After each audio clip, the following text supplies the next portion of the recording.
এখন আমরা যাচ্ছি নেতাজির স্ট্যাচুর ওখানে, তার কারণ আজকে যেহেতু ওনার জন্মদিন, তাই ওখানে মালা টালা দেওয়া হবে। আমার মনে হয় এখনো হয়নি, কারণ হয়ে গেছে জানি না।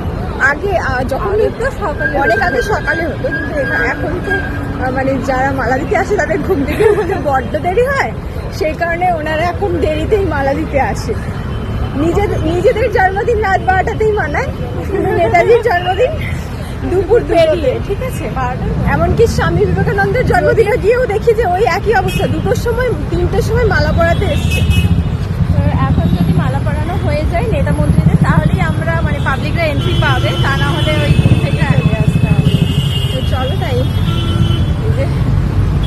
কোথায় বলতে দেখা যাচ্ছে হয়ে গেছে না, বসে থাকতো না, ওপরে তো এরা বসে থাকবে, কি বলে সাংবাদিকরা, গেলে হয়ে যাবে না, দেখা যাবে হয়তো এখন আসেনি কেউ। তো চল,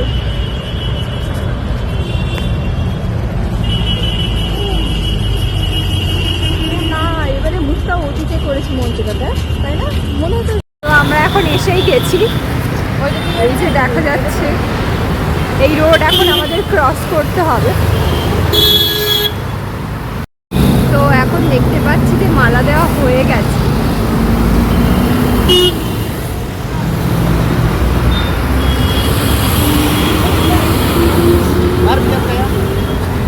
দৌড়ে যেতে, এই হলো আমাদের হিরো, আমাদের সবার হিরো। তো এই রোডটা যে কি কষ্টে পের হয়েছি, মানে পার হতে গিয়ে কি বলবো, আমার অবস্থা খারাপ হয়ে গেছে। এখন কি ঢুকতে দেবে? হ্যাঁ দেবে না কেন, কি আসছে দেবে দেবে করে তো চলো।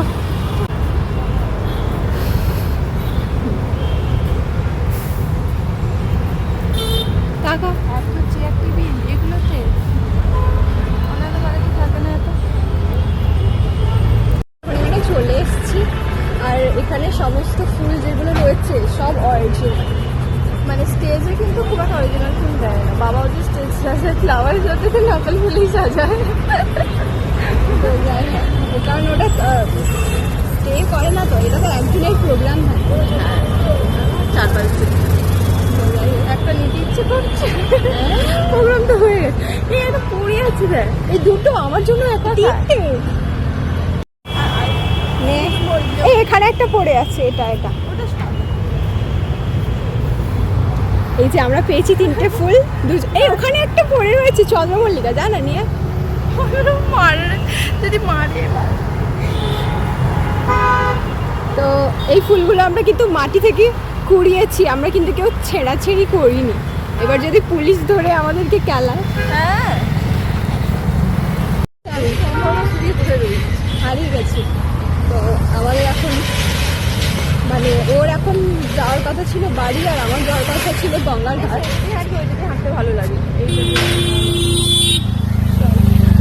তো আমাদের এখন বাড়ি ফেরার কথা ছিল, কিন্তু আমি সরি কি বলছি, ওর বাড়ি ফেরার কথা ছিল আর আমার কথা ছিল গঙ্গার ঘাটে যাওয়ার।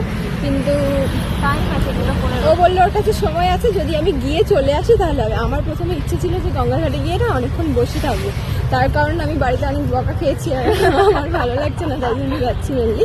তো ও বলছে যদি সাথে সাথে ঘুরে আসিস তাহলে যাবো, তাই ভাবলাম ঠিক আছে তাহলে চলুক, দুটো গেট নাম্বার ছবিও তুলতে পারবো, তাহলে ওকে নিয়ে যাই সাথে। চলো, আমি ভেবেছিলাম যে আজকে গঙ্গাঘাটে কিছুটা সময় কাটাবো, তারপর হচ্ছে গিয়ে বাড়ি যাবো না, তারপর যাবো একটুখানি শপিং মলে গিফট কিনতে।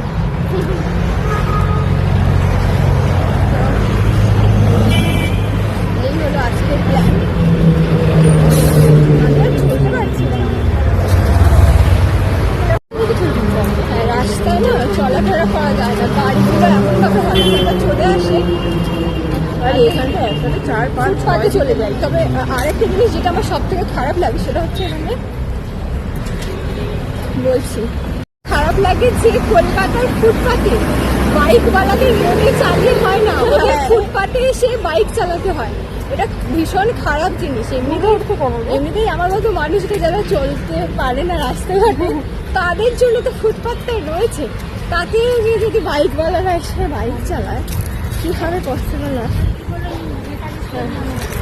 এরা যাচ্ছে নেতাজি স্টেডিয়াম বলেছিলাম, স্টেডিয়াম এখানটা থেকে ছবি তুলে দিবি। আজকে সূর্য যেহেতু ওই দিকে একটু ছবি তুলে দেবো। আমরা ওই যে মোহনবাগান ওখানে একটুক্ষণ দাঁড়িয়ে ছবি টবি তুললাম। খেলার তো কিছুই খেলার না, কিন্তু মোহনবাগান মানে ইন্ডিয়া, হ্যাঁ শুধু মানে ওয়েস্ট বেঙ্গল, সরি ইন্ডিয়া নয় ওয়েস্ট। খেলার কিছু জানি না, শুধু এটুকু জানি ওয়েস্ট বেঙ্গলকে সাপোর্ট করতে হবে, ইন্ডিয়াকে সাপোর্ট করতে হবে, এটুকুই জানি, আর কিছু জানি না। এবার তাড়াতাড়ি চল, কেন কি এবার আমার কাছে আর কিন্তু 25 মিনিট আছে।